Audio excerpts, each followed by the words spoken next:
بسم اللہ الرحمن الرحیم۔ السلام علیکم ناظرین، آج میں آپ کے سامنے ایک موازنہ پیش کرنے جا رہا ہوں کہ اس امپورٹڈ وزیر اعظم، اس سلیکٹڈ اور بیکاری وزیر اعظم اور دوسری طرف ایک عوامی وزیر اعظم جس کو عوام نے منتخب کیا اور جو عوام میں مقبول تھا، اس میں اور اس میں کیا فرق ہے، بیرون ملک ان کی کیا عزت ہے، کس طرح سے ان کے ساتھ ڈیل کی جا رہی ہے بیرون ممالک میں، اندرون ملک تو آپ دیکھ ہی رہے ہیں، اس کا جو حال ہو رہا ہے وہ آپ دیکھ چکے ہیں۔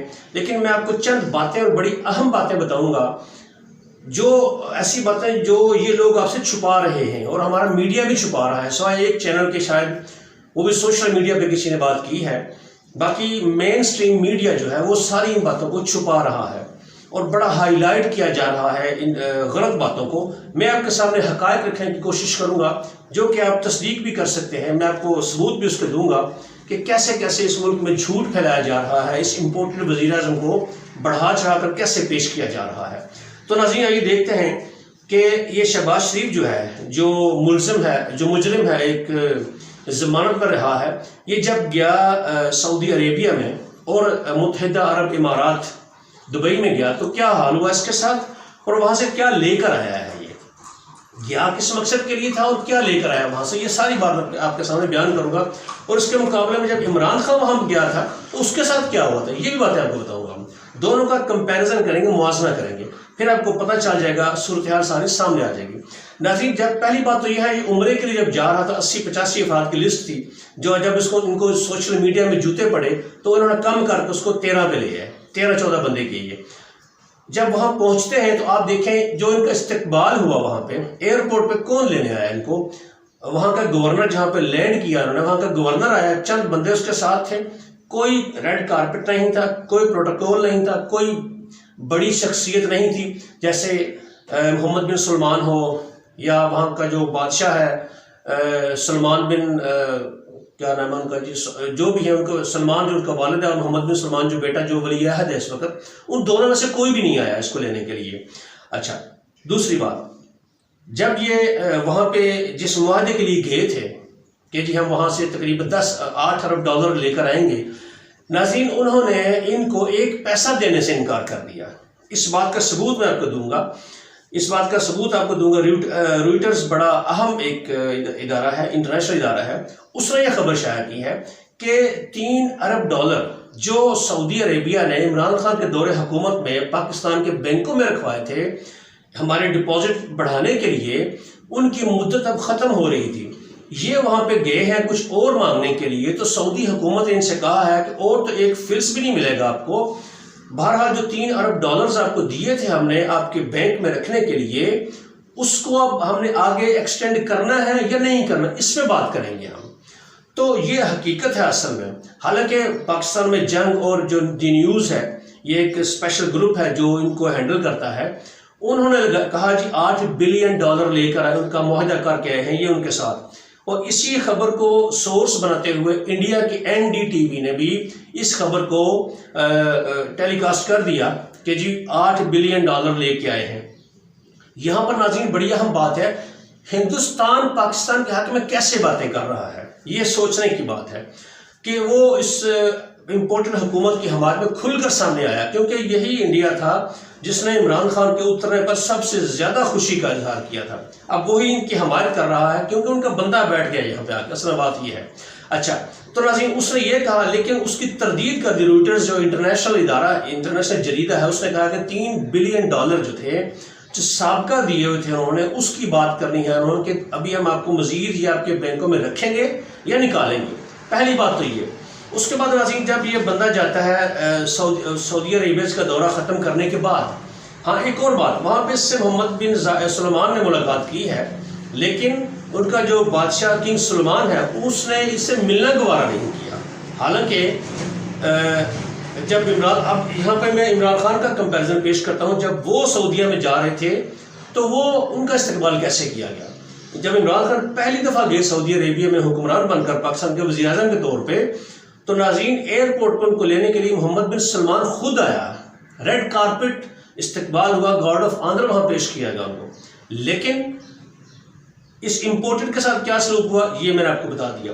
اور پھر وہاں جو جتنے بھی مذاکرات ہوئے ان میں کنگ سلمان بھی شریک تھا عمران خان کے ساتھ. کنگ سلمان وہاں کے جو بادشاہ ہیں وہ بھی میٹنگ میں بیٹھے. انہوں نے بھی عمران خان کا استقبال کیا اپنے محل میں اور ان سے مذاکرات کی، ان سے باتیں کی. اور پھر ان کی جو باڈی لینگویج تھی یہ بڑی اہم چیز ہے. یہ جب شہباز شریف گیا ہے تو ان کی باڈی لینگویج آپ کو دیکھیں، شاید میں کلپ ڈسپلے کروں گا یہاں پہ، کہ باڈی لینگویج ان کی جو تھی وہ توہین آمیز تھی. ان کی ہنسی ان کے لیے توہین آمیز تھی.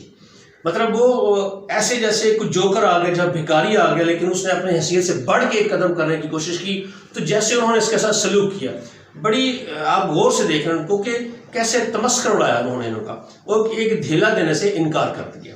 پہلی بات تو یہ. اس کے بعد جب دیکھیں عمران خان کی بات کرتا ہوں کہ اس کا ریڈ کارپٹ استقبال ہوا، محمد بن سلمان خود اس کو ایئرپورٹ پر لینے آئے، ان کو جو معاہدہ کرنے گئے ان کی بھرپور ہیلپ کی گئی کہ $3 ارب پاکستانی بینکوں میں رکھنے کا اعلان ہوا. پھر ڈیفرڈ پیمنٹ پہ پاکستان کو پیٹرول دینے کا معاہدہ کر کے عمران خان صاحب. محمد بن سلمان ان کے والد جو اس وقت بادشاہ کنگ سلمان، انہوں نے ان کے ساتھ مذاکرات کیے، میٹنگ کی، اور ان کا جو استقبال ہوا، جو وہاں پہ ان کی عزت افزائی ہوئی. اور ان کے ساتھ جو باڈی لینگویج ہوتی تھی ان کی وہ بڑی اہم چیز ہوتی ہے. جب کسی کے ساتھ ملاقات ہوتی ہے تو باڈی لینگویج کیا ہوتی ہے، کس انداز سے باڈی جیسچر کیا ہوتا ہے، یہ بڑا امپورٹنٹ ہوتا ہے ان چیزوں میں، ان جلسوں میں، ان میٹنگز میں. تو وہ دیکھنے والی ہے کہ ایسے برابر لیول پہ یہ ایک رسپیکٹڈ لیڈر کے طور پر انہوں نے اس کو ڈیل کیا عمران خان صاحب کو.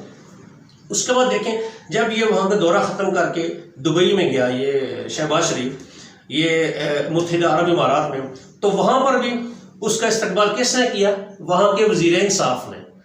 کوئی شہزادہ وہاں پہ نہیں آیا، کوئی نامور شخصیت، طاقتور شخصیت وہاں کی کوئی نہیں. حالانکہ وہاں پر بہت سے لوگ ہیں، جیسے محمد بن زائد ہے، وہ اس وقت ان کے کراؤن پرنس ہیں. اس کے بعد محمد بن مکتوم جو ہے دبئی کے جو شیخ ہیں، وہ بڑی پاورفل شخصیت ہے، وہ بھی نہیں ہے، کوئی بھی نہیں ہے. انہوں نے ایک عبداللہ بن نعیمی جو وہاں کے ہیں وزیر انصاف، ان کو بھیج دیا انہوں نے کہ جاؤ اس کو لے آؤ. اور اس کے بعد اہم بات ناظرین، میں نے بڑے غور سے وہ کلپ دیکھے سارے، کہ محمد بن زائد جب اس کے ساتھ بیٹھ کے بات کر رہے ہیں تو محمد بن زائد کے چہرے سے آوازاری، بیزاری بڑی کلیئر لگ رہی ہے کہ یہ کون بندہ میرے سامنے آ کے بیٹھ گیا ہے، بھکاری، جو خود کو کہتا ہے بھکاری کہ میں بھکاری ہوں. تو عرب تو ناظرین، عرب جو ہے بڑے کینہ پرور لوگ ہیں، یہ بڑے متعصب لوگ ہیں، میں ان کو جانتا ہوں، یہ بڑے متعصب لوگ ہیں. تو کس طرح سے اس کو لیٹ ڈاؤن کر رہے ہیں، آپ ان کی باڈی لینگویج چیک کیجئے کہ کس طرح سے وہ ان کے ساتھ بات کر رہے ہیں، کیسے اس کے ساتھ وہ ڈیل کر رہے ہیں. دیا ایک دھیلا بھی نہیں، انہوں نے کلیئر ٹھینگا دکھایا اس کو. اچھا اب دیکھیں، وہی جگہ تھی، وہی ملک تھا جب وہاں پہ ہمارے وزیر اعظم صاحب کا عمران خان صاحب ہوئے تھے. ان کے ساتھ کیا ہوا تھا وہ بھی آپ کو بتاتا ہوں. ان کو ایئرپورٹ پر لینے کے لیے محمد بن زائد آئے تھے جو ان کے کراؤن پرنس ہیں، جیسے محمد بن سلمان ہیں سعودی عربیہ میں، وہ لینے آئے تھے ایئرپورٹ پہ ان کو. اور جو باڈی لینگویج تھی وہ ایسے خوشی کا اظہار کر رہے تھے، وہ خوشی سے پھولے نہیں سما رہے تھے. ایک عظیم لیڈر ان کے ملک میں آیا ہے، red carpet, guard of honour, یہ ساری باتیں ہوئی. اور جو معاہدے عمران خان لے کر گئے تھے ان کے سامنے، وہ سارے منظور کر کے وہاں سے کروا کر لائے. یہ بھی اسی خواب میں لے کے یہ جو سلیکٹڈ وزیر اعظم ہے جو شہباز، یہ بھی یہی خواب لے کر گیا تھا وہاں پہ، لیکن اس کو ٹھینگا دیا انہوں نے. استقبال بھی کرنے سے انکار کر دیا، عام سے لوگوں سے اس کو ریسیو کرا کے اس کی اوقات یاد دلائی کہ تمہاری اوقات یہ ہے، بھکاریوں کی اوقات یہ ہوتی ہے.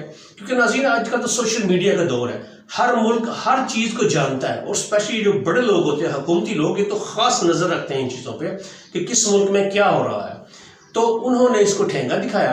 اور اس کے بعد دیکھیں جو مذاکرات کیے اس میں ان کی باڈی لینگویج، انہوں نے جو ان کو آفرز دی، وہ سب دیکھیں تو پتہ چلتا ہے کہ واقعی بھکاری کے ساتھ بھکاری والا سلوک کیا ہے ان لوگوں نے.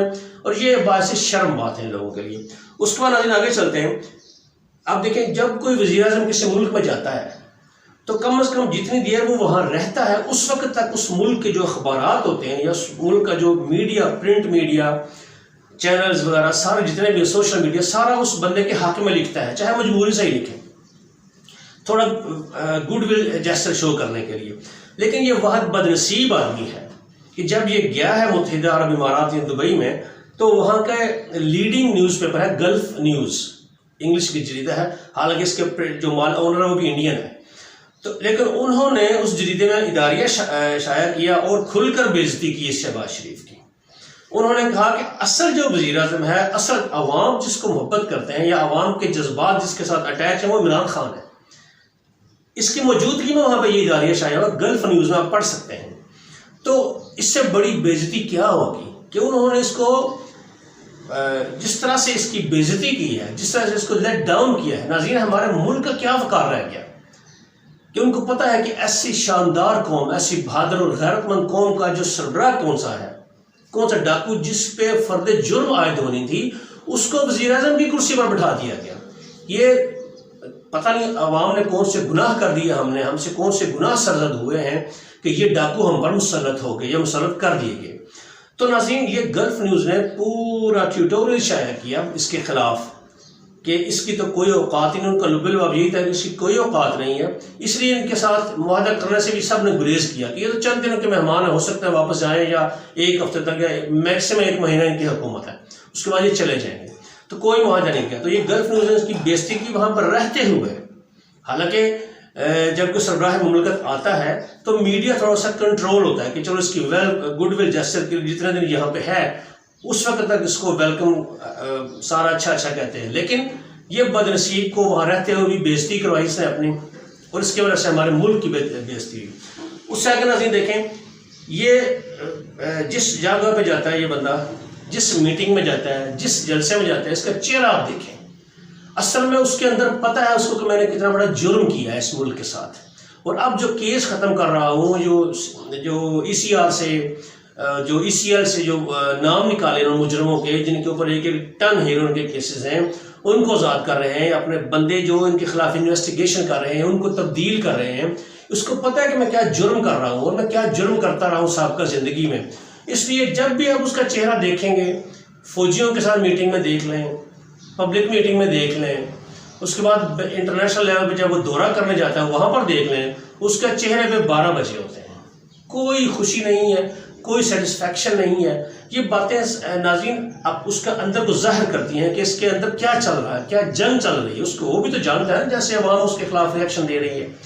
تو ناظرین، اب ان کو میرا خیال میں کافی ہو چکا ہے ان کے ساتھ.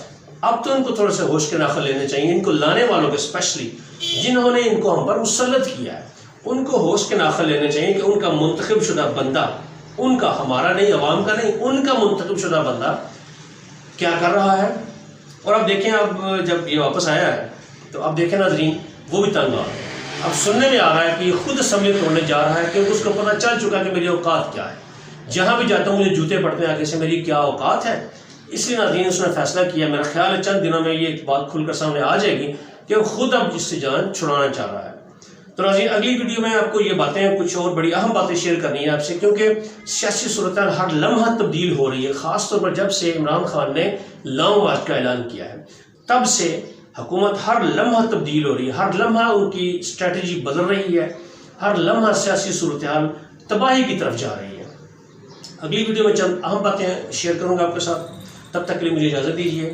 چینل کو سبسکرائب کیجیے. اپنا خیال رکھیے. اللہ حافظ.